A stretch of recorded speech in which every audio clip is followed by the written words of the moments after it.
The Man Who Was Thursday, A Nightmare, by G.K. Chesterton. Chapter 5. The Feast of Fear. At first, the large stone stair seemed to Syme as deserted as a pyramid, but before he reached the top, he had realized that there was a man leaning over the parapet of the embankment and looking out across the river. As a figure he was quite conventional, clad in a silk hat and frock coat of the more formal type of fashion. He had a red flower in his buttonhole. As Syme drew nearer to him step by step, he did not even move a hair, and Syme could come close enough to notice, even in the dim pale morning light, that his face was long, pale, and intellectual, and ended in a small triangular tuft of dark beard at the very point of the chin, all else being clean-shaven. This scrap of hair almost seemed a mere oversight. The rest of the face was of the type that is best shaven, clear-cut, ascetic, and in its way noble. Syme drew closer and closer, noting all this, and still the figure did not stir. At first an instinct had told Syme that this was the man whom he was meant to meet. Then, seeing that the man made no sign, he had concluded that he was not. And now again he had come back to a certainty that the man had something to do with his mad adventure, for the man remained more still than would have been natural if a stranger had come so close.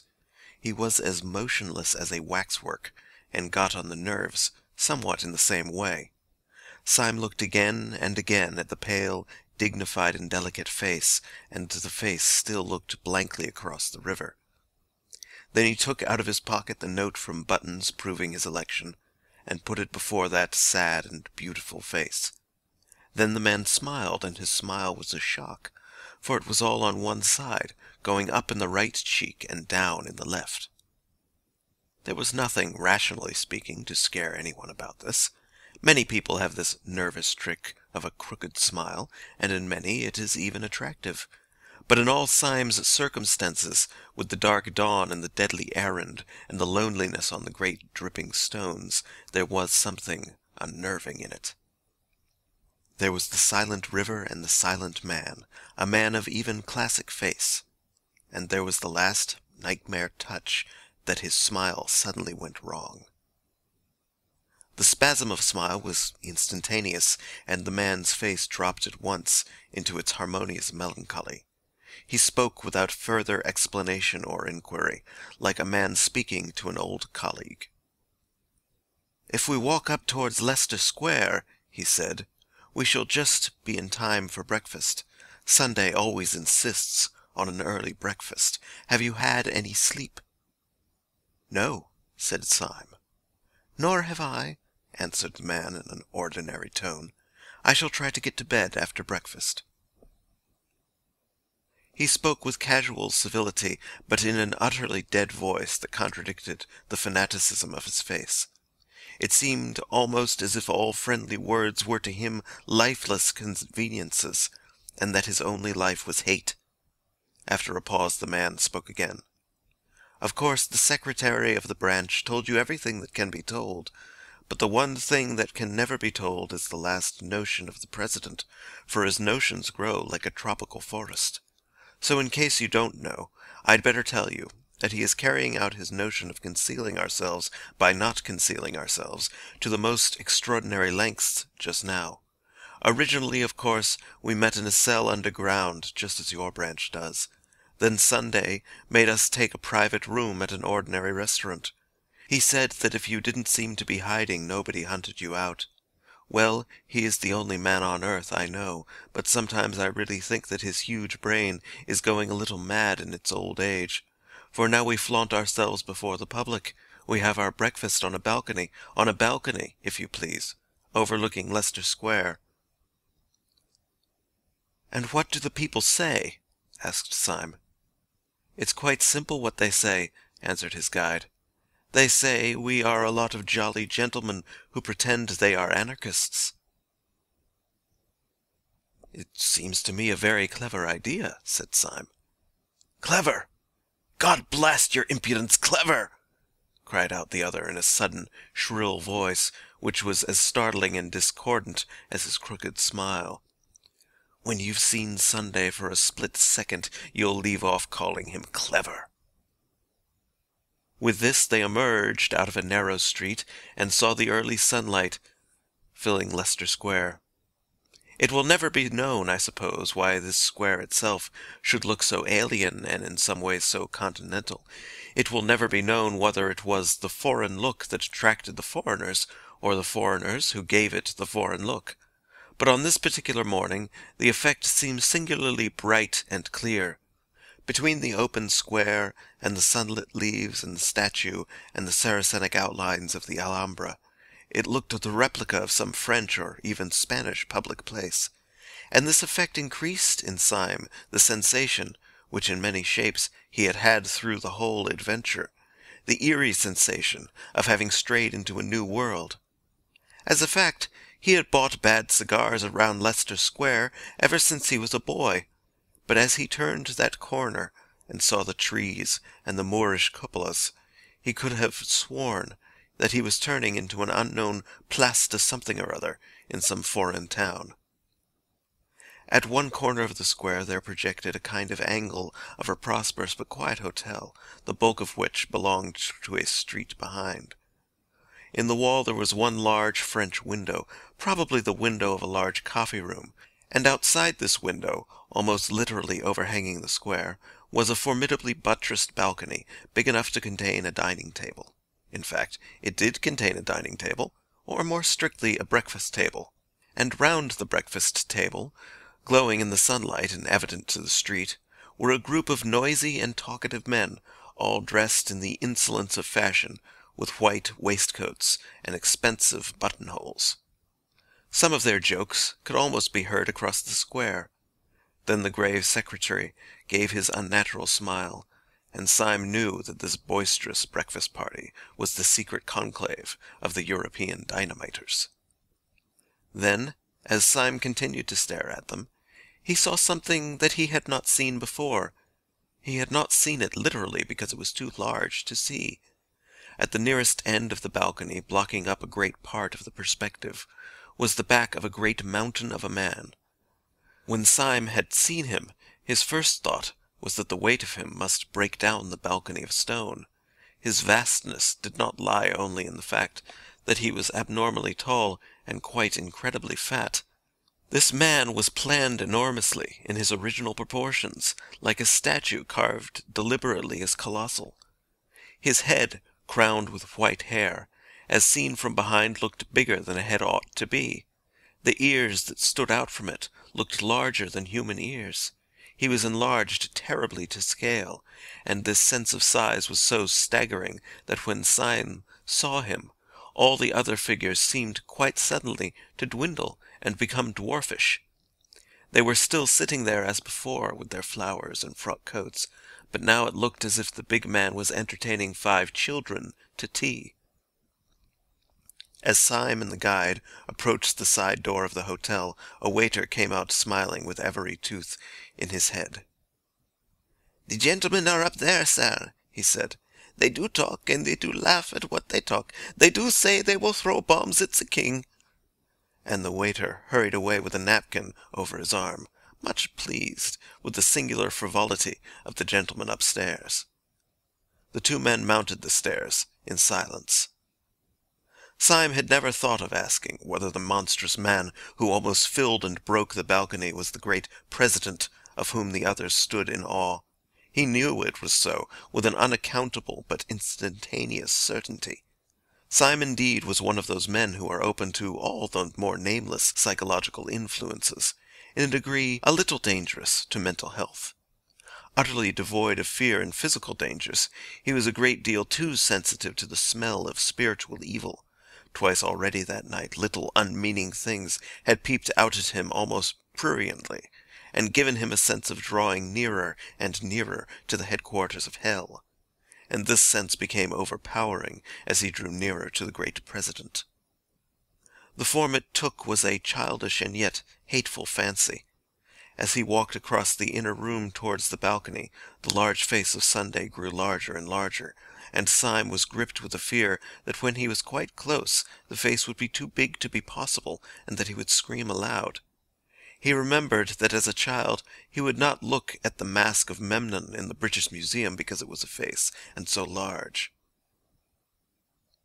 By an effort braver than that of leaping over a cliff, he went to an empty seat at the breakfast table and sat down. The men greeted him with good-humoured raillery, as if they had always known him. He sobered himself a little by looking at their conventional coats and solid, shining coffee-pot. Then he looked again at Sunday. His face was very large, but it was still possible to humanity. In the presence of the President, the whole company looked sufficiently commonplace. Nothing about them caught the eye at first, except that by the President's caprice they had been dressed up with a festive respectability which gave the meal the look of a wedding breakfast. One man indeed stood out at even a superficial glance.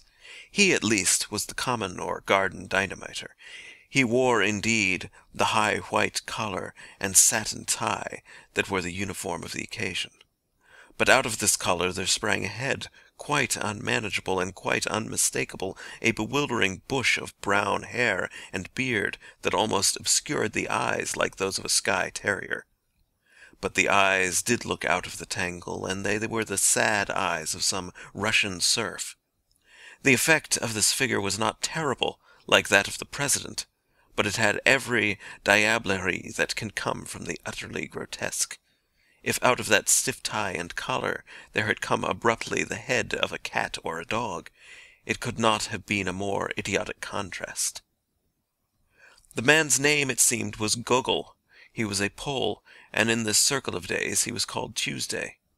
His soul and speech were incurably tragic. He could not force himself to play the prosperous and frivolous part demanded of him by President Sunday. And indeed, when Syme came in, the President, with that daring disregard of public suspicion which was his policy, was actually chaffing Gogol upon his inability to assume conventional graces. "Our friend Tuesday," said the President, in a deep voice, at once of quietude and volume, "our friend Tuesday doesn't seem to grasp the idea. He dresses up like a gentleman, but he seems to be too great a soul to behave like one. He insists on the ways of the stage conspirator. Now, if a gentleman goes about London in a top hat and a frock coat, no one need know that he is an anarchist. But if a gentleman puts on a top hat and a frock coat, and then goes about on his hands and knees, well, he may attract attention. That's what Brother Gogol does. He goes about on his hands and knees with such inexhaustible diplomacy that by this time he finds it quite difficult to walk upright." "I am not good at concealment," said Gogol sulkily, with a thick foreign accent. "I am not ashamed of the cause." "Yes, you are, my boy, and so is the cause of you," said the President good-naturedly. "You hide as much as anybody. But you can't do it, you see, you're such an ass. You try to combine two inconsistent methods. When a householder finds a man under his bed, he will probably pause to note the circumstance. But if he finds a man under his bed in a top hat, you will agree with me, my dear Tuesday, that he is not likely even to forget it. Now, when you are found under Admiral Biffin's bed—" "I am not good at deception," said Tuesday gloomily, flushing. "Right, my boy, right," said the President with a ponderous heartiness. "You aren't good at anything." While this stream of conversation continued, Syme was looking more steadily at the men around him. As he did so, he gradually felt all his sense of something spiritually queer return. He had thought at first that they were all of common stature and costume, with the evident exception of the hairy Gogol.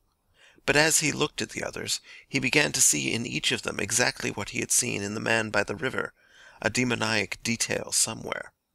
That lopsided laugh, which would suddenly disfigure the fine face of his original guide, was typical of all these types. Each man had something about him, perceived perhaps at the 10th or 20th glance, which was not normal, and which seemed hardly human.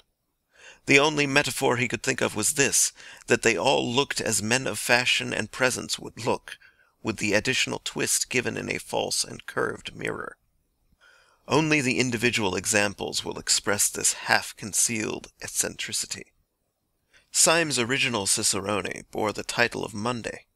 He was the secretary of the council, and his twisted smile was regarded with more terror than anything except the president's horrible, happy laughter. But now that Syme had more space and light to observe him, there were other touches. His fine face was so emaciated that Syme thought it must be wasted with some disease. Yet somehow the very distress of his dark eyes denied this. It was no physical ill that troubled him. His eyes were alive with intellectual torture, as if pure thought was pain. He was typical of each of the tribe. Each man was subtly and differently wrong. Next to him sat Tuesday, the tousle-headed Gogol, a man more obviously mad. Next was Wednesday, a certain Marquis de Saint-Eustache, a sufficiently characteristic figure. The first few glances found nothing unusual about him, except that he was the only man at table who wore the fashionable clothes as if they were really his own. He had a black French beard cut square, and a black English frock-coat cut even squarer. But Syme, sensitive to such things, felt somehow that the man carried a rich atmosphere with him, a rich atmosphere that suffocated. It reminded one irrationally of drowsy odors and of dying lamps in the darker poems of Byron and Poe. With this went a scent of his being clad not in lighter colors, but in softer materials. His black seemed richer and warmer than the black shades about him, as if it were compounded of profound color. His black coat looked as if it were only black by being too dense a purple. His black beard looked as if it were only black by being too deep a blue. And in the gloom and thickness of the beard his dark red mouth showed sensual and scornful. Whatever he was not a Frenchman. He might be a Jew, he might be something deeper yet in the dark heart of the East. In the bright-colored Persian tiles and pictures showing tyrants hunting, you may see just those almond eyes, those blue-black beards, those cruel crimson lips. Then came Syme, and next a very old man, Professor de Worms, who still kept the chair of Friday, though every day it was expected that his death would leave it empty. Save for his intellect, he was in the last dissolution of senile decay. His face was as grey as his long grey beard, his forehead was lifted and fixed finally in a furrow of mild despair. In no other case, not even that of Gogol, did the bridegroom brilliancy of the morning dress express a more painful contrast. For the red flower in his buttonhole showed up against a face that was literally discoloured like lead. The whole hideous effect was as if some drunken dandies had put their clothes upon a corpse. When he rose or sat down, which was with long labour and peril, something worse was expressed than mere weakness, something indefinably connected with the horror of the whole scene. It did not express decrepitude merely, but corruption. Another hateful fancy crossed Syme's quivering mind. He could not help thinking that whenever the man moved, a leg or arm might fall off. Right at the end sat the man called Saturday, the simplest and the most baffling of all. He was a short, square man with a dark, square face, clean-shaven, a medical practitioner going by the name of Bull. He had that combination of savoir-faire with a sort of well-groomed coarseness which is not uncommon in young doctors. He carried his fine clothes with confidence rather than ease, and he mostly wore a set smile. There was nothing whatever odd about him, except that he wore a pair of dark, almost opaque spectacles. It may have been merely a crescendo of nervous fancy that had gone before, but those black discs were dreadful to Syme. They reminded him of half-remembered ugly tales, of some story about pennies being put on the eyes of the dead. Syme's eye always caught the black glasses and the blind grin. Had the dying professor worn them, or even the pale secretary, they would have been appropriate. But on the younger and grosser man, they seemed only an enigma. They took away the key of the face. You could not tell what his smile or his gravity meant. Partly from this, and partly because he had a vulgar virility, wanting in most of the others, it seemed to Syme that he might be the wickedest of all those wicked men. Syme even had the thought that his eyes might be covered up, because they were too frightful to see. End of Chapter 5. The Man Who Was Thursday, A Nightmare, by G.K. Chesterton. Chapter 6. The Exposure. Such were the 6 men who had sworn to destroy the world. Again and again Syme strove to pull together his common sense in their presence. Sometimes he saw for an instant that these notions were subjective, that he was only looking at ordinary men, one of whom was old, another nervous, another short-sighted. The sense of an unnatural symbolism always settled back on him again. Each figure seemed to be somehow on the borderland of things, just as their theory was on the borderland of thought. He knew that each one of these men stood at the extreme end, so to speak, of some wild road of reasoning. He could only fancy, as in some old-world fable, that if a man went westward to the end of the world he would find something, say a tree, that was more or less than a tree possessed by a spirit, and that if he went east to the end of the world he would find something else that was not wholly itself, a tower, perhaps, of which the very shape was wicked. So these figures seemed to stand up, violent and unaccountable, against an ultimate horizon, visions from the verge. The ends of the earth were closing in. Talk had been going on steadily as he took in the scene, and not the least of the contrasts of that bewildering breakfast table was the contrast between the easy and unobtrusive tone of talk and its terrible purport. They were deep in the discussion of an actual and immediate plot. The waiter downstairs had spoken quite correctly when he said that they were talking about bombs and kings. Only 3 days afterwards the Tsar was to meet the President of the French Republic in Paris, and over their bacon and eggs upon their sunny balcony these beaming gentlemen had decided how both should die. Even the instrument was chosen. The black-bearded Marquis, it appeared, was to carry the bomb. Ordinarily speaking, the proximity of this positive and objective crime would have sobered Syme, and cured him of all his merely mystical tremors. He would have thought of nothing but the need of saving at least 2 human bodies from being ripped in pieces with iron and roaring gas. But the truth was that by this time he had begun to feel a third kind of fear, more piercing and practical than either his moral revulsion or his social responsibility. Very simply, he had no fear to spare for the French President or the Tsar. He had begun to fear for himself. Most of the talkers took little heed of him, debating now with their faces closer together and almost uniformly grave, save when for an instant the smile of the secretary ran aslant across his face as the jagged lightning runs aslant across the sky. But there was one persistent thing which first troubled Syme and at last terrified him. The President was always looking at him, steadily, and with a great and baffling interest. The enormous man was quite quiet, but his blue eyes stood out of his head, and they were always fixed on Syme. Syme felt moved to spring up and leap over the balcony. When the President's eyes were on him, he felt as if he were made of glass. He had hardly the shred of a doubt that in some silent and extraordinary way Sunday had found out that he was a spy. He looked over the edge of the balcony and saw policemen standing abstractedly just beneath, staring at the bright railings and the sunlit trees. Then there fell upon him the great temptation that was to torment him for many days.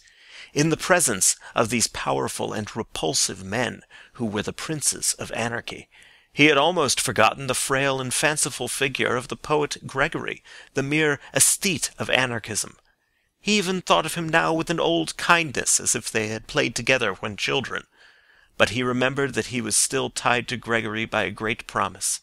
He had promised never to do the very thing that he now felt himself almost in the act of doing. He had promised not to jump over that balcony and speak to that policeman. He took his cold hand off the cold stone balustrade. His soul swayed in a vertigo of moral indecision. He had only to snap the thread of a rash vow made to a villainous society, and all his life could be as open and sunny as the square beneath him. He had, on the other hand, only to keep his antiquated honour and be delivered inch by inch into the power of this great enemy of mankind, whose very intellect was a torture-chamber. Whenever he looked down into the square, he saw the comfortable policeman, a pillar of common sense and common order. Whenever he looked back at the breakfast table, he saw the president still quietly studying him with big, unbearable eyes. In all the torrent of his thought there were two thoughts that never crossed his mind. First, it never occurred to him to doubt that the president and his council could crush him if he continued to stand alone. The place might be public, the project might seem impossible, but Sunday was not the man who would carry himself thus easily without having, somehow or somewhere, set open his iron trap. Either by anonymous poison or sudden street accident, by hypnotism or by fire from hell, Sunday could certainly strike him. If he defied the man, he was probably dead, either struck stiff there in his chair or long afterwards as by an innocent ailment. If he called in the police promptly, arrested everyone, told all and set against them the whole energy of England, he would probably escape. Certainly not otherwise. They were a balcony full of gentlemen overlooking a bright and busy square, but he felt no more safe with them than if they had been a boatful of armed pirates overlooking an empty sea. There was a second thought that never came to him. It never occurred to him to be spiritually won over to the enemy. Many moderns, inured to a weak worship of intellect and force, might have wavered in their allegiance under this oppression of a great personality. They might have called Sunday the Superman. If any such creature be conceivable, he looked, indeed, somewhat like it, with his earth-shaking abstraction as of a stone statue walking. He might have been called something above man, with his large plans, which were too obvious to be detected, with his large face, which was too frank to be understood. But this was a kind of modern meanness to which Syme could not sink, even in his extreme morbidity. Like any man, he was coward enough to fear great force, but he was not quite coward enough to admire it. The men were eating as they talked, and even in this they were typical. Dr. Bull and the Marquis ate casually and conventionally of the best things on the table, cold pheasant or Strasbourg pie. But the secretary was a vegetarian, and he spoke earnestly of the projected murder over half a raw tomato and 3/4 of a glass of tepid water. The old professor had such slops as suggested a sickening second childhood. And even in this President Sunday preserved his curious predominance of mere mass, for he ate like 20 men. He ate incredibly, with a frightful freshness of appetite, so that it was like watching a sausage factory. Yet continually, when he had swallowed a dozen crumpets, or drunk a quart of coffee, he would be found with his great head on one side, staring at Syme. "I have often wondered," said the Marquis, taking a great bite out of a slice of bread and jam, "whether it wouldn't be better for me to do it with a knife. Most of the best things have been brought off with a knife, and it would be a new emotion to get a knife into a French president and wriggle it round." "You are wrong," said the secretary, drawing his black brows together. "The knife was merely the expression of the old personal quarrel with a personal tyrant. Dynamite is not only our best tool, but our best symbol. It is as perfect a symbol of us as incense is of the prayers of the Christians. It expands. It only destroys because it broadens. Even so, thought only destroys because it broadens. A man's brain is a bomb," he cried out, loosening suddenly his strange passion and striking his own skull with violence. "My brain feels like a bomb night and day. It must expand. It must expand. A man's brain must expand if it breaks up the universe." "I don't want the universe broken up just yet," drawled the Marquis. "I want to do a lot of beastly things before I die. I thought of one yesterday in bed." "No, if the only end of the thing is nothing," said Dr. Bull with his sphinx-like smile, "it hardly seems worth doing." The old professor was staring at the ceiling with dull eyes. "Every man knows in his heart," he said, "that nothing is worth doing." There was a singular silence, and then the secretary said, "We are wandering, however, from the point. The only question is how Wednesday is to strike the blow. I take it we should all agree with the original notion of a bomb. As to the actual arrangements, I should suggest that tomorrow morning he should go first of all to—" The speech was broken off short under a vast shadow. President Sunday had risen to his feet, seeming to fill the sky above them. "Before we discuss that," he said in a small, quiet voice, "let us go into a private room. I have something very particular to say." Syme stood up before any of the others. The instant of choice had come at last. The pistol was at his head. On the pavement before he could hear the policeman idly stir and stamp, for the morning, though bright, was cold. A barrel organ in the street suddenly sprang with a jerk into a jovial tune. Syme stood up taut, as if it had been a bugle before the battle. He found himself filled with a supernatural courage that came from nowhere. That jingling music seemed full of the vivacity, the vulgarity, and the irrational valour of the poor, who in all those unclean streets were all clinging to the decencies and the charities of Christendom. His youthful prank of being a policeman had faded from his mind. He did not think of himself as the representative of the corps of gentlemen turned into fancy constables, or of the old eccentric who lived in the dark room. But he did feel himself as the ambassador of all these common and kindly people in the street who every day marched into the battle to the music of the barrel organ. And this high pride in being human had lifted him unaccountably to an infinite height above the monstrous men around him. For an instant at least he looked down upon all their sprawling eccentricities from the starry pinnacle of the commonplace. He felt towards them all that unconscious and elementary superiority that a brave man feels over powerful beasts, or a wise man over powerful errors.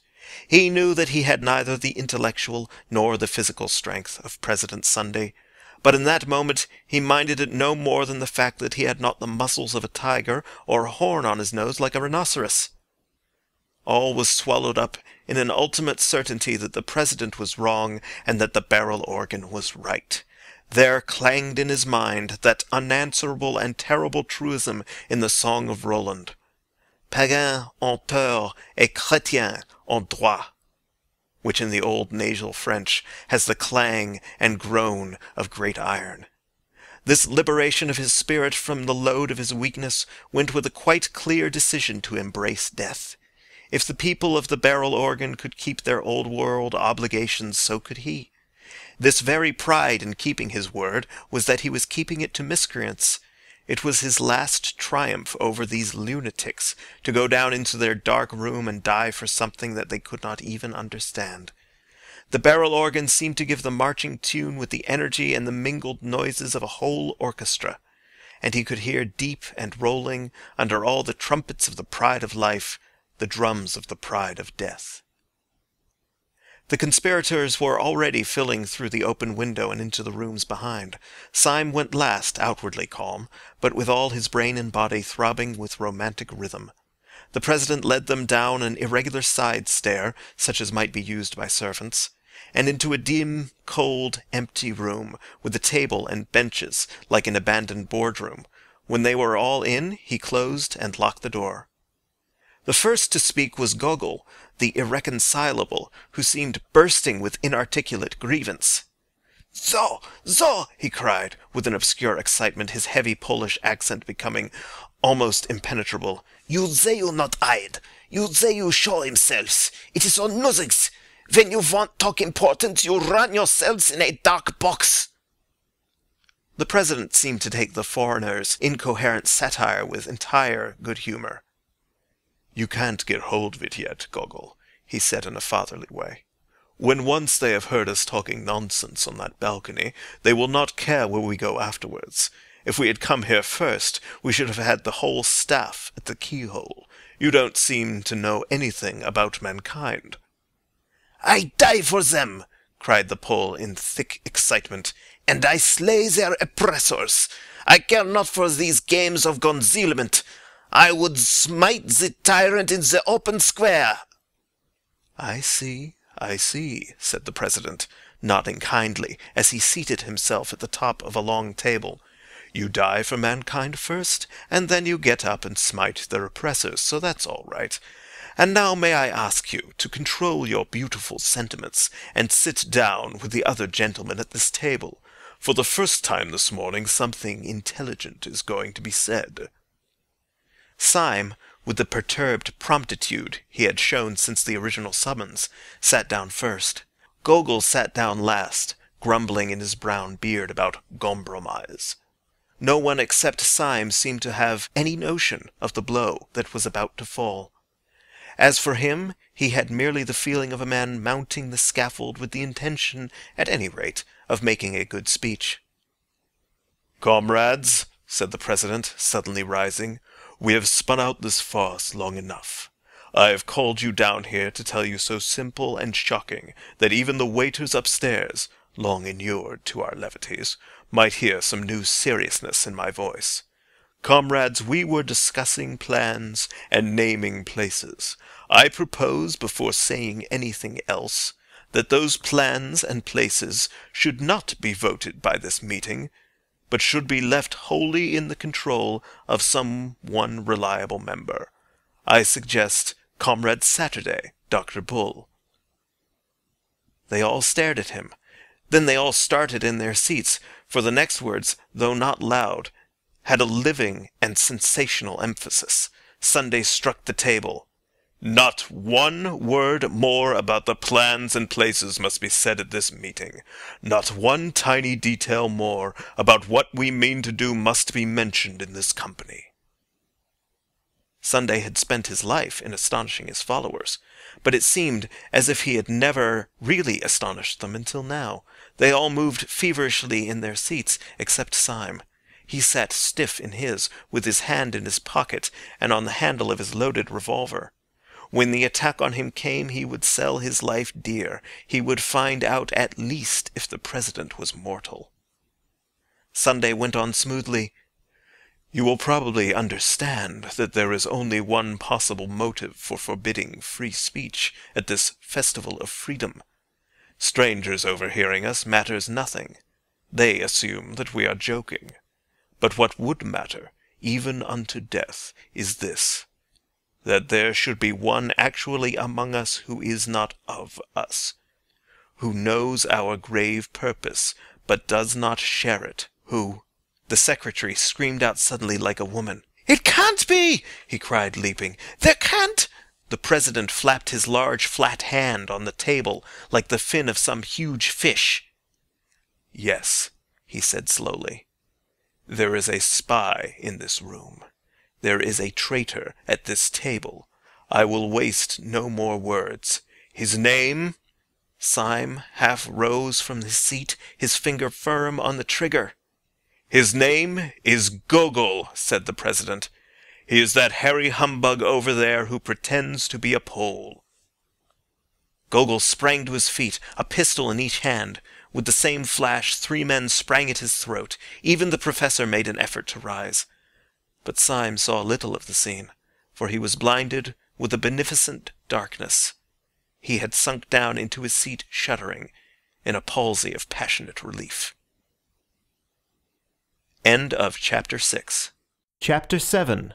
The Unaccountable Conduct of Professor de Worms. "Sit down," said Sunday in a voice that he used once or twice in his life, a voice that made men drop drawn swords. The 3 who had risen fell away from Gogol, and that equivocal person himself resumed his seat.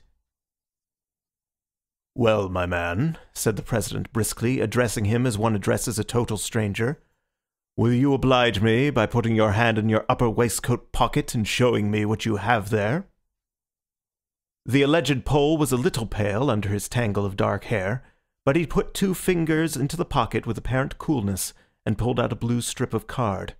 When Syme saw it lying on the table, he woke up again to the world outside him. For although the card lay at the other extreme of the table, and he could read nothing of the inscription on it, it bore a startling resemblance to the blue card in his own pocket, the card which had been given to him when he joined the anti-anarchist constabulary. "Pathetic Slav," said the President, "tragic child of Poland, are you prepared in the presence of that card to deny that you are in this company, shall we say, de trop?" "Righto," said the late Gogol. It made everyone jump to hear a clear, commercial, and somewhat cockney voice coming out of that forest of foreign hair. It was irrational, as if a Chinaman had suddenly spoken with a Scotch accent. "I gather that you fully understand your position," said Sunday. "You bet," answered the Pole. "I see it's a fair cop. All I say is I don't believe any Pole could have imitated my accent like I did his." "I concede the point," said Sunday. "I believe your own accent to be inimitable, though I shall practice it in my bath. Do you mind leaving your beard with your card?" "Not a bit," answered Gogol, and with one finger he ripped off the whole of his shaggy head covering, emerging with thin red hair and a pale pert face. "It was hot," he added. "I will do you the justice to say," said Sunday, not without a sort of brutal admiration, "that you seem to have kept pretty cool under it. Now listen to me. I like you. The consequence is that it would annoy me for just about 2.5 minutes if I heard that you had died in torments. Well, if you ever tell the police or any human soul about us, I shall have that 2.5 minutes of discomfort. On your discomfort I will not dwell. Good day. Mind the step." The red-haired detective who had masqueraded as Gogol rose to his feet without a word, and walked out of the room with an air of perfect nonchalance. Yet the astonished Syme was able to realize that this ease was suddenly assumed, for there was a slight stumble outside the door, which showed that the departing detective had not minded the step. "Time is flying," said the President in his gayest manner, after glancing at his watch, which, like everything about him, seemed bigger than it ought to be. "I must go off at once. I have to take the chair at a humanitarian meeting." The secretary turned to him with working eyebrows. "Would it not be better," he said a little sharply, "to discuss further the details of our project now that the spy has left us?" "No, I think not," said the President with a yawn like an unobtrusive earthquake. "Leave it as it is. Let Saturday settle it. I must be off. Breakfast here next Sunday." But the late Laodiceans had whipped up the almost naked nerves of the secretary. He was one of those men who are conscientious even in crime. "I must protest, President, that the thing is irregular," he said. "It is a fundamental rule of our society that all plans shall be debated in full council. Of course, I fully appreciate your forethought when in the actual presence of a traitor." "Secretary," said the President seriously, "if you take your head home and boil it for a turnip, it might be useful. I can't say, but it might." The secretary reared back in a kind of equine anger. "I really fail to understand," he began in high offense. That's it, said the President, nodding a great many times. "That's where you fail right enough. You fail to understand." "Why, you dancing donkey," he roared, rising. "You didn't want to be overheard by a spy, didn't you? How do you know you aren't overheard now?" And with these words, he shouldered his way out of the room, shaking with incomprehensible scorn. 4 of the men left behind gaped after him without any apparent glimmering of his meaning. Syme alone had even a glimmering, and such as it was, it froze him to the bone. If the last words of the President meant anything, they meant that he had not, after all, passed unsuspected. They meant that while Sunday could not denounce him like Gogol, he still could not trust him like the others. The other 4 got to their feet grumbling more or less, and betook themselves elsewhere to find lunch, for it was already well past midday. The Professor went last very slowly and painfully. Syme sat long after the rest had gone, revolving his strange position. He had escaped a thunderbolt, but he was still under a cloud. At last he rose and made his way out of the hotel into Leicester Square. The bright, cold day had grown increasingly colder, and when he came out into the street, he was surprised by a few flakes of snow. While he still carried the sword stick and the rest of Gregory's portable luggage, he had thrown the cloak down and left it somewhere, perhaps on the steam tug, perhaps on the balcony. Hoping, therefore, that the snow shower might be slight, he stepped back out of the street for a moment and stood up under the doorway of a small and greasy hairdresser's shop, the front window of which was empty, except for a sickly wax lady in evening dress. Snow, however, was beginning to thicken and fall fast, and Syme, having found one glance at the wax lady quite sufficient to depress his spirits, stared out instead into the white and empty street. He was considerably astonished to see, standing quite still outside the shop and staring into the window, a man. His top hat was loaded with snow, like the hat of Father Christmas. The white drift was rising round his boots and ankles, but it seemed as if nothing could tear him away from the contemplation of the colourless wax doll in dirty evening dress. That any human being could stand in such weather looking into such a shop was a matter of sufficient wonder to Syme, but his idle wonder turned suddenly into a personal shock, for he realized that the man standing there was the paralytic old Professor de Worms. It scarcely seemed the place for a person of his years and infirmities. Syme was ready to believe anything about the perversions of this dehumanized brotherhood, but even he could not believe that the professor had fallen in love with that particular wax lady. He could only suppose that the man's malady, whatever it was, involved some momentary fits of rigidity or trance. He was not inclined, however, to feel in this case any very compassionate concern. On the contrary, he rather congratulated himself that the professor's stroke and his elaborate and limping walk would make it easy to escape from him and leave him miles behind. For Syme thirsted first and last to get clear of the whole poisonous atmosphere, if only for an hour. Then he could collect his thoughts, formulate his policy, and decide finally whether he should or should not keep faith with Gregory. He strolled away through the dancing snow, turned up 2 or 3 streets, down through 2 or 3 others, and entered a small Soho restaurant for lunch. He partook reflectively of 4 small and quaint courses, drank half a bottle of red wine, and ended up over black coffee and a black cigar, still thinking. He had taken his seat in the upper room of the restaurant, which was full of the chink of knives and the chatter of foreigners.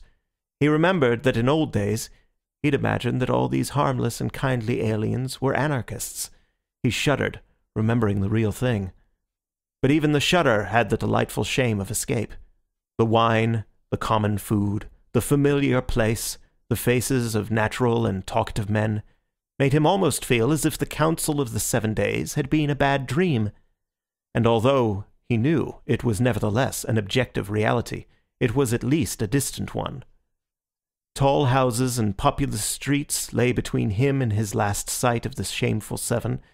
He was free in free London, and drinking wine among the free. With a somewhat easier action, he took his hat and stick and strolled down the stair into the shop below. When he entered that lower room, he stood stricken and rooted to the spot. At a small table, close up to the blank window and the white street of snow, sat the old anarchist professor over a glass of milk, with his lifted, livid face and pendant eyelids. For an instant, Syme stood as rigid as the stick he leant upon. Then, with a gesture as of blind hurry, he brushed past the professor, dashing open the door and slamming it behind him, and stood outside in the snow. "Can that old corpse be following me?" he asked himself, biting his yellow moustache. "I stopped too long up in that room so that even such leaden feet could catch me up. One comfort is, with a little brisk walking, I can put a man like that as far away as Timbuktu. Oh, am I too fanciful? Was he really following me? Surely Sunday would not be such a fool as to send a lame man." He set off at a smart pace, twisting and whirling his stick in the direction of Covent Garden. As he crossed the great market, the snow increased, growing blinding and bewildering as the afternoon began to darken. The snowflakes tormented him like a swarm of silver bees. Getting into his eyes and beard, they added their unremitting futility to his already irritated nerves. And by the time that he had come at a swinging pace to the beginning of Fleet Street, he lost patience, and finding a Sunday tea shop, turned into it to take shelter. He ordered another cup of black coffee as an excuse. Scarcely had he done so, when Professor de Worms hobbled heavily into the shop, sat down with difficulty, and ordered a glass of milk. Syme's walking stick had fallen from his hand with a great clang, which confessed the concealed steel. But the professor did not look round. Syme, who was commonly a cool character, was literally gasping as a rustic gapes at a conjuring trick. He had seen no cab following. He had heard no wheels outside the shop. To all mortal appearances, the man had come on foot. But the old man could only walk like a snail, and Syme had walked like the wind. He started up and snatched the stick, half crazy with the contradiction in mere arithmetic, and swung out of the swinging doors, leaving his coffee untasted. An omnibus going to the bank went rattling by with an unusual rapidity. He had a violent run of 100 yards to reach it, but he managed to spring, swaying upon the splashboard, and, pausing for an instant to pant, he climbed on to the top. When he had been seated for about half a minute, he heard behind him a sort of heavy and asthmatic breathing. Turning sharply, he saw rising gradually higher and higher up the omnibus steps a top hat, soiled and dripping with snow, and under the shadow of its brim the short-sighted face and shaky shoulders of Professor de Worms. He let himself into a seat with characteristic care, and wrapped himself up to the chin in the mackintosh rug. Every movement of the old man's tottering figure and vague hands, every uncertain gesture and panic-stricken pause, seemed to put it beyond question that he was helpless, that he was in the last imbecility of the body.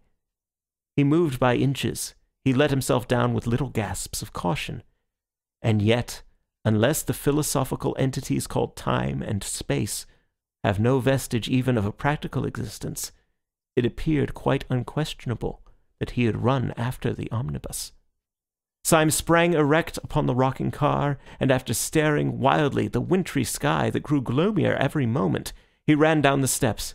He had repressed an elemental impulse to leap over the side. Too bewildered to look back or to reason, he rushed into one of the little courts at the side of Fleet Street, as a rabbit rushes into a hole. He had a vague idea, if this incomprehensible old jack-in-the-box was really pursuing him, that in the labyrinth of little streets he could soon throw him off the scent. He dived in and out of those crooked lanes, which were more like cracks than thoroughfares, and by the time he had completed about 20 alternate angles and described an unthinkable polygon, he paused to listen for any sound of pursuit. There was none. There could not in any case have been much, for the little streets were thick with the soundless snow.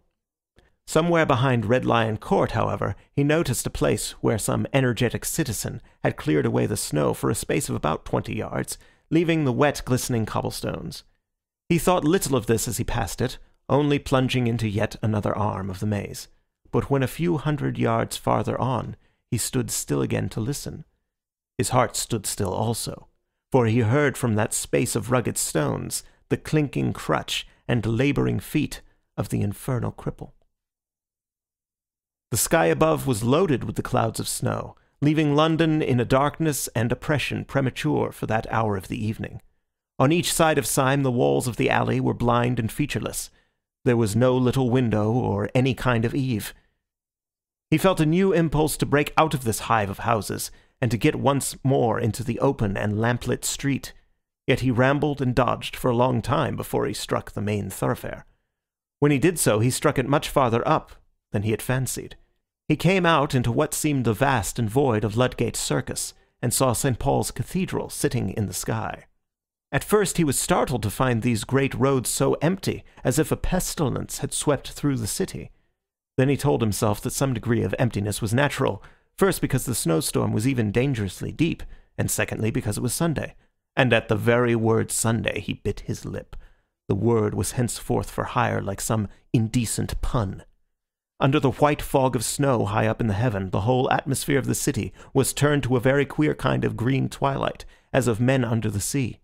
The sealed and sullen sunset behind the dark dome of St. Paul's had in it smoky and sinister colours, colours of sickly green, dead red or decaying bronze, that were just bright enough to emphasize the solid whiteness of the snow.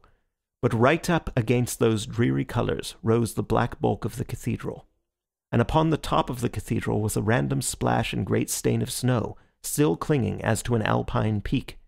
It had fallen accidentally, but just so fallen as to half drape the dome from its very topmost point, and to pick out in perfect silver the great orb and the cross. When Syme saw it, he suddenly straightened himself, and made with his sword-stick an involuntary salute. He knew that that evil figure, his shadow, was creeping quickly or slowly behind him, and he did not care. It seemed a symbol of human faith and valour that while the skies were darkening, that high place of the earth was bright. The devils might have captured heaven, but they had not yet captured the cross. He had a new impulse to tear out the secret of this dancing, jumping, and pursuing paralytic. And at the entrance of the court, as it opened upon the circus, he turned, stick in hand, to face his pursuer. Professor de Worms came slowly round the corner of the irregular alley behind him, his unnatural form outlined against a lonely gas lamp, irresistibly recalling that very imaginative figure in the nursery rhymes, the crooked man who went a crooked mile. He really looked as if he had been twisted out of shape by the tortuous streets he had been threading. He came nearer and nearer, the lamplight shining on his lifted spectacles, his lifted patient face. Syme waited for him as St. George waited for the dragon, as a man waits for a final explanation or for death. And the old professor came right up to him and passed him like a total stranger, without even a blink of his mournful eyelids. There was something in this silent and unexpected innocence that left Syme in a final fury. The man's colourless face and manner seemed to assert that the whole following had been an accident. Syme was galvanized with an energy that was something between bitterness and a burst of boyish derision. He made a wild gesture, as if to knock the old man's hat off, called out something like, "Catch me if you can!" and went racing away across the white, open circus. Concealment was impossible now, and looking back over his shoulder, he could see the black figure of the old gentleman coming after him with long, swinging strides, like a man winning a mile race. But the head upon that bounding body was still pale, grave, and professional, like the head of a lecturer upon the body of a harlequin. This outrageous chase sped across Ludgate Circus, up Ludgate Hill, round St. Paul's Cathedral, along Cheapside, Syme remembering all the nightmares he had ever known. Then Syme broke away towards the river and ended almost down by the docks. He saw the yellow panes of a low, lighted public house, flung himself into it, and ordered beer. It was a foul tavern, sprinkled with foreign sailors, a place where opium might be smoked, or knives drawn. A moment later, Professor de Worms entered the place, sat down carefully, and asked for a glass of milk. End of Chapter 7. Chapter 8. The Professor Explains. When Gabriel Syme found himself finally established in a chair, and opposite to him, fixed and final also, the lifted eyebrows and leaden eyelids of the professor, his fears fully returned. This incomprehensible man from the fierce council, after all, had certainly pursued him. If the man had one character as a paralytic and another character as a pursuer, the antithesis might make him more interesting, but scarcely more soothing.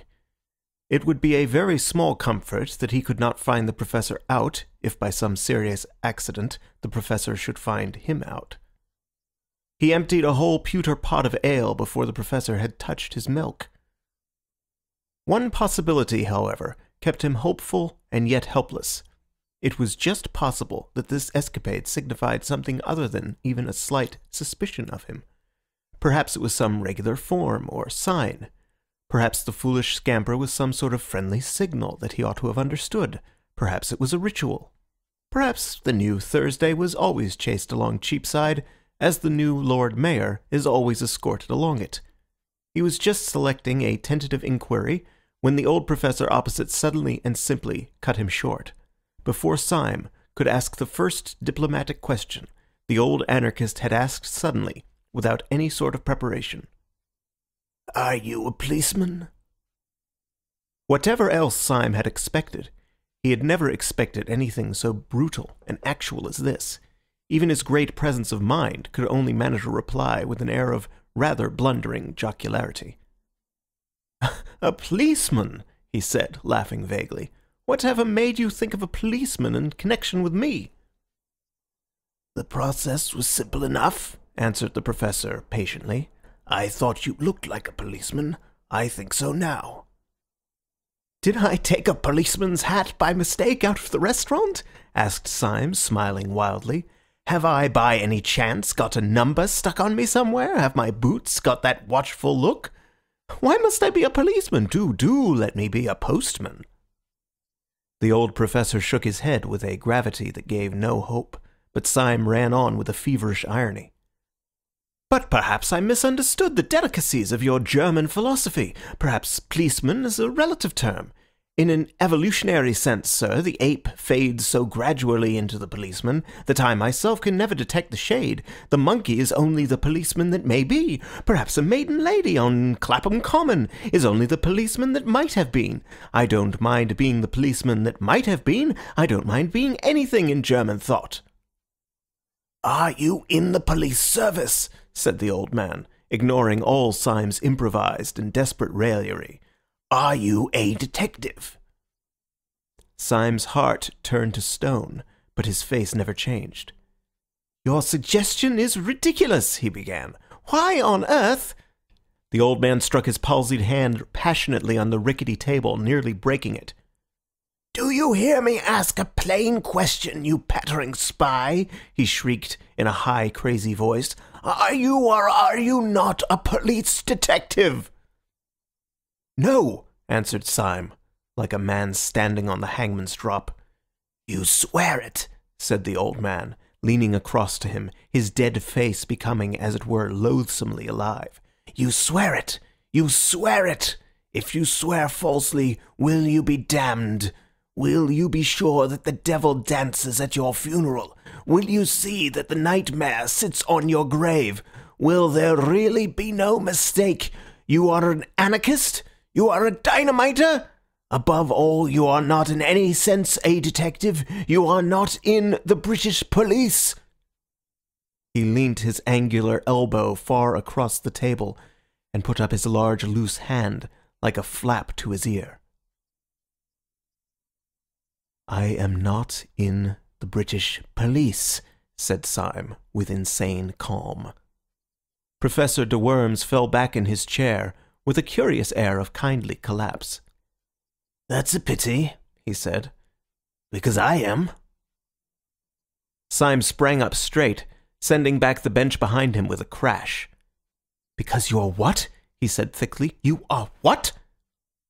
"I'm a policeman," said the professor with his first broad smile, and beaming through his spectacles. "But as you think policeman only a relative term, of course I have nothing to do with you. I am in the British police force, but as you tell me you are not in the British police force, I can only say that I met you in a dynamiters club. I suppose I ought to arrest you." And with these words he laid on the table before Syme an exact facsimile of the blue card which Syme had in his own waistcoat pocket, the symbol of his power from the police. Syme had for a flash the sensation that the cosmos had turned exactly upside down, that all trees were growing downwards and that all stars were under his feet. Then came slowly the opposite conviction. For the last 24 hours the cosmos had really been upside down, but now the capsized universe had come right side up again. This devil from whom he had been fleeing all day was only an elder brother of his own house, who on the other side of the table lay back and laughed at him. He did not for the moment ask any questions of detail. He only knew the happy and silly fact that this shadow, which had pursued him with an intolerable oppression of peril, was only the shadow of a friend trying to catch him up. He knew simultaneously that he was a fool and a free man. For with any recovery from morbidity, there must go a certain healthy humiliation. There comes a certain point in such conditions when only three things are possible. First, a perpetuation of satanic pride.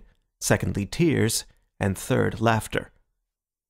Syme's egotism held hard to the first course for a few seconds, and then suddenly adopted the third. Taking his own blue police ticket from his own waistcoat pocket, he tossed it onto the table. Then he flung his head back until his spike of yellow beard almost pointed at the ceiling, and shouted with a barbaric laughter. Even in that close den, perpetually filled with the din of knives, plates, cans, clamorous voices, sudden struggles and stampedes, there was something Homeric in Syme's mirth, which made many half-drunken men look round. "What you laughing at, governor?" asked one wondering labourer from the docks. "At myself," answered Syme, and went off again into the agony of his ecstatic reaction. "Pull yourself together," said the professor, "or you'll get hysterical. Have some more beer, I'll join you." "You haven't drunk your milk," said Syme. "My milk!" said the other, in tones of withering and unfathomable contempt. "My milk! Do you think I'd look at the beastly stuff when I'm out of sight of the bloody anarchists? We're all Christians in this room, though perhaps," he added, glancing around at the reeling crowd, "not strict ones. Finish my milk?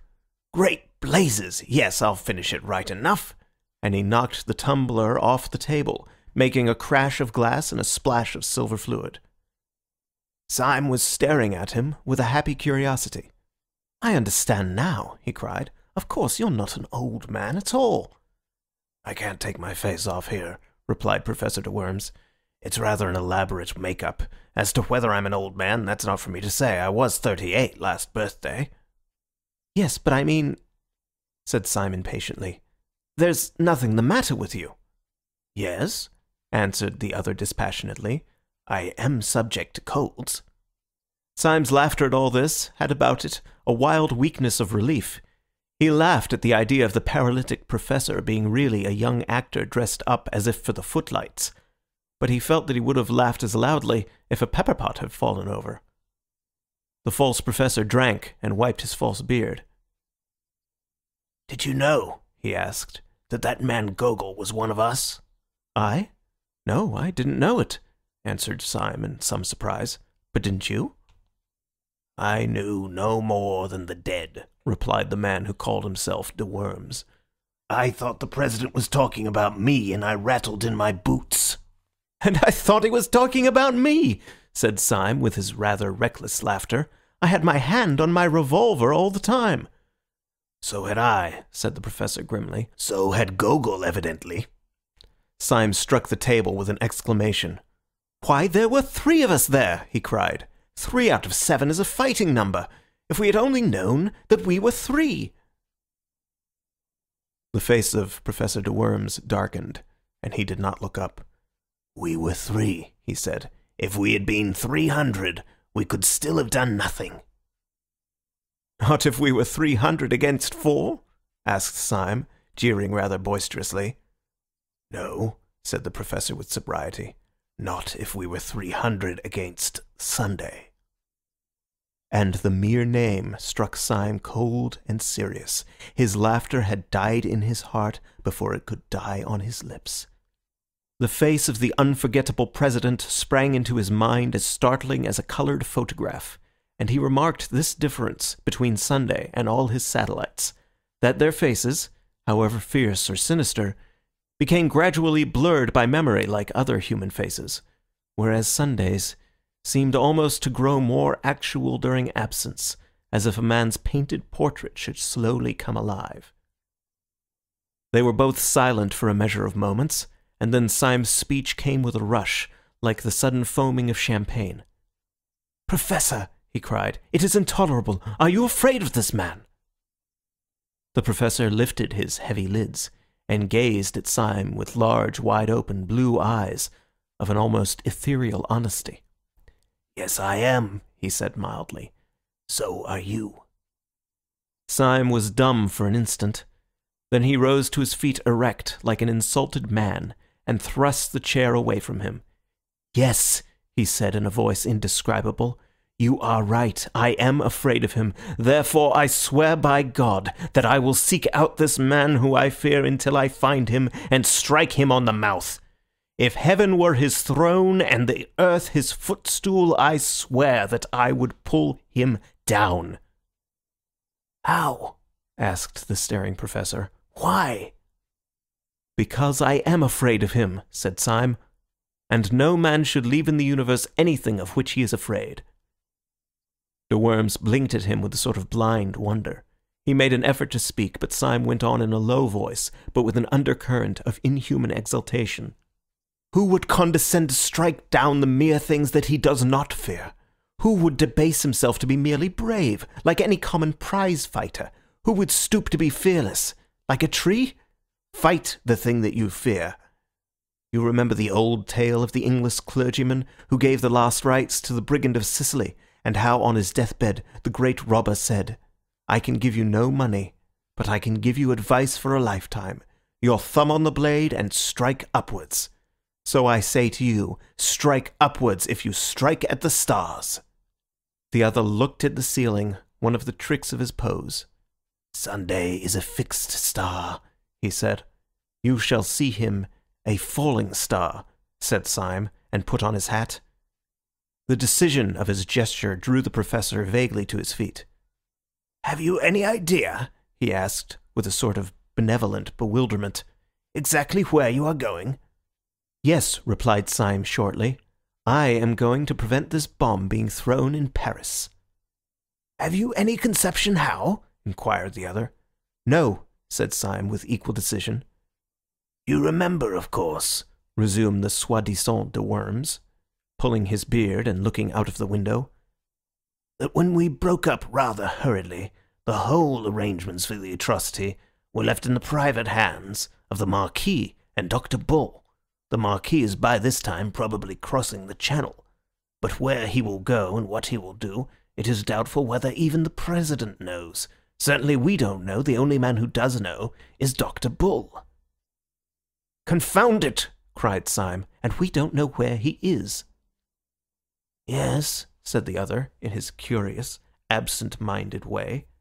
"I know where he is myself." "Will you tell me?" asked Syme, with eager eyes.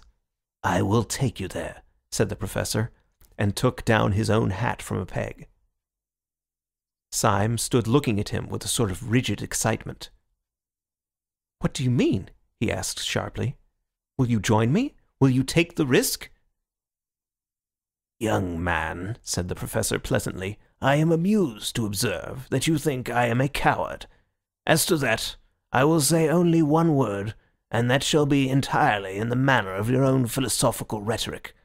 You think that it is possible to pull down the President. I know that it is impossible, and I am going to try it." And opening the tavern door, which let in a blast of bitter air, they went out together into the dark streets by the docks. Most of the snow was melted or trampled to mud, but here and there a clot of it still showed grey, rather than white, in the gloom. The small streets were sloppy and full of pools, which reflected the flaming lamps irregularly and by accident, like fragments of some other and fallen world. Syme felt almost dazed as he stepped through this growing confusion of lights and shadows. But his companion walked on with a certain briskness, towards where, at the end of the street, an inch or two of the lamp-lit river looked like a bar of flame. "Where are you going?" Syme inquired. "Just now," answered the professor, "I am going just round the corner to see whether Dr. Bull has gone to bed. He is hygienic and retires early." "Dr. Bull?" exclaimed Syme. "Does he live round the corner?"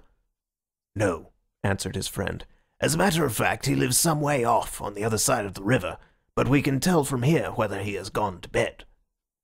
Turning the corner as he spoke, and facing the dim river flecked with flame, he pointed with his stick to the other bank. On the Surrey side at this point, there ran out into the Thames, seeming almost to overhang it, a bulk and cluster of those tall tenements dotted with lighted windows, and rising like factory chimneys to an almost insane height. Their special poise and position made one block of buildings especially look like a Tower of Babel with 100 eyes. Syme had never seen any of the skyscraping buildings in America, so he could only think of the buildings in a dream. Even as he stared, the highest light in this innumerably lighted turret abruptly went out, as if this black Argus had winked at him with one of his innumerable eyes. Professor de Worms swung round on his heel and struck his stick against his boot. "We are too late," he said. "The hygienic doctor has gone to bed." "What do you mean?" asked Syme. "Does he live over there, then?" "Yes," said de Worms, "behind that particular window which you can't see. Come along and get some dinner. We must call on him tomorrow morning." Without further parley, he led the way through several byways until they came out into the flare and clamour of the East India Dock Road. The professor, who seemed to know his way about the neighbourhood, proceeded to a place where the line of lighted shops fell back into a sort of abrupt twilight and quiet, in which an old white inn, all out of repair, stood back some 20 feet from the road. "You can find good English inns left by accident everywhere, like fossils," explained the professor. I once found a decent place in the West End." "I suppose," said Syme, smiling, "that this is the corresponding decent place in the East End?"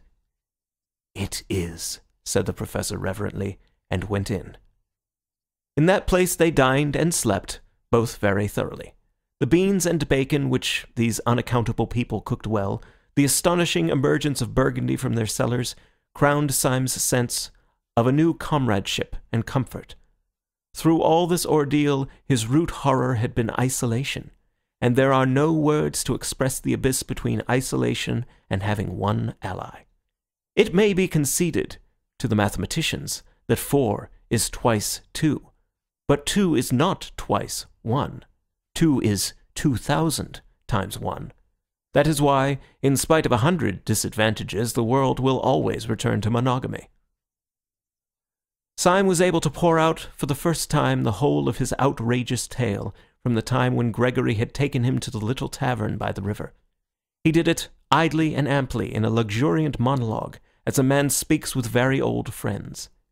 On his side also, the man who had impersonated Professor de Worms was not less communicative. His own story was almost as silly as Syme's. "That's a good get-up of yours," said Syme, draining a glass of Macon.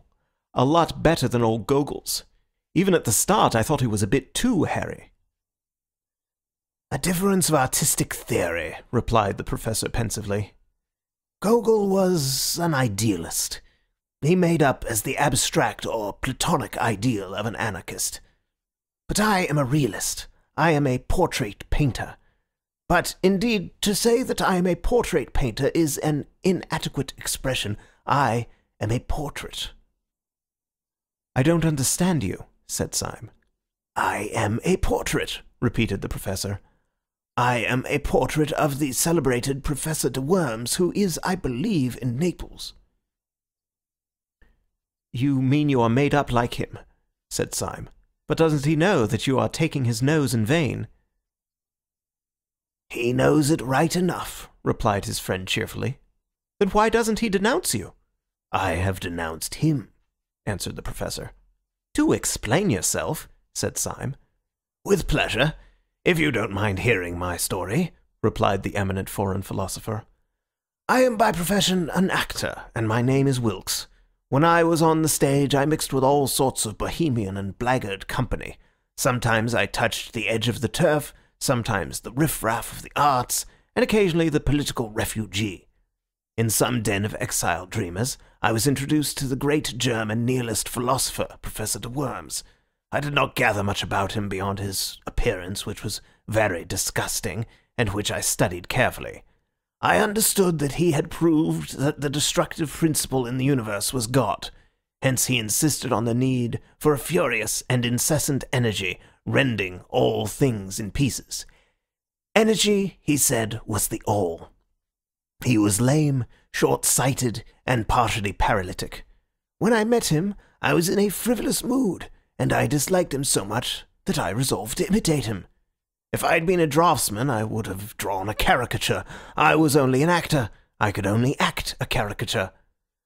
I made myself up into what was meant for a wild exaggeration of the old professor's dirty old self. When I went into the room full of his supporters, I expected to be received with a roar of laughter, or, if they were too far gone, with a roar of indignation at the insult. I cannot describe the surprise I felt when my entrance was received with a respectful silence, followed, when I had first opened my lips, with a murmur of admiration. The curse of the perfect artist had fallen upon me. I had been too subtle, I had been too true. They thought I really was the great nihilist professor. I was a healthy-minded young man at the time, and I confess that it was a blow. Before I could fully recover, however, 2 or 3 of these admirers ran up to me radiating indignation and told me that a public insult had been put upon me in the next room. I inquired its nature. It seemed that an impertinent fellow had dressed himself up as a preposterous parody of myself. I had drunk more champagne than was good for me, and in a flash of folly I decided to see the situation through. Consequently, it was to meet the glare of the company and my own lifted eyebrows and freezing eyes that the real professor came into the room. I need hardly say there was a collision. The pessimists all round me looked anxiously from one professor to the other professor to see which was really the more feeble. But I won. An old man in poor health, like my rival, could not be expected to be so impressively feeble as a young actor in the prime of life. You see, he really had paralysis, and working within this definite limitation, he couldn't be so jolly paralytic as I was. Then he tried to blast my claims intellectually. I countered that by a very simple dodge. Whenever he said something that nobody but he could understand, I replied with something which I could not even understand myself. I don't fancy, he said, that you could have worked out the principle that evolution is only negation, since there inheres in it the introduction of lacuna, which are an essential of differentiation. I replied quite scornfully, You read all that up in Pinckwerts. The notion that involution function eugenically was exposed long ago by Glump. It is unnecessary for me to say that there never were such people as Pinckwerts and Glump. But the people all round, rather to my surprise, seemed to remember them quite well, and the professor, finding that the learned and mysterious method left him rather at the mercy of an enemy slightly deficient in scruples, fell back upon a more popular form of wit. I see, he sneered. You prevail like the false pig in Aesop. And you fail, I answered, smiling, like the hedgehog in Montaigne. Need I say that there is no hedgehog in Montaigne? Your claptrap comes off, he said. So would your beard. I had no intelligent answer to this, which was quite true and rather witty. But I laughed heartily, answered, like the Pantheus boots, at random, and turned on my heel with all the honours of victory. The real professor was thrown out, but not with violence, though one man tried very patiently to pull off his nose. He is now, I believe, received everywhere in Europe as a delightful impostor. His apparent earnestness and anger, you see, make him all the more entertaining. Well, said Syme, I can understand your putting on his dirty old beard for a night's practical joke, but I don't understand your never taking it off again. That is the rest of the story, said the impersonator. When I myself left the company, followed by reverent applause, I went limping down the dark street, hoping that I should soon be far enough away to be able to walk like a human being. To my astonishment, as I was turning the corner, I felt a touch on my shoulder, and turning, found myself under the shadow of an enormous policeman. He told me I was wanted. I struck a sort of paralytic attitude and cried in a high German accent, Yes, I am wanted by the oppressed of the world. You are arresting me on the charge of being the great anarchist Professor de Worms. The policeman impassively consulted a paper in his hand. No, sir, he said civilly. At least, not exactly, sir. I am arresting you on the charge of not being the celebrated anarchist Professor de Worms. This charge, if it was criminal at all, was certainly the lighter of the two, and I went along with the man doubtful but not greatly dismayed.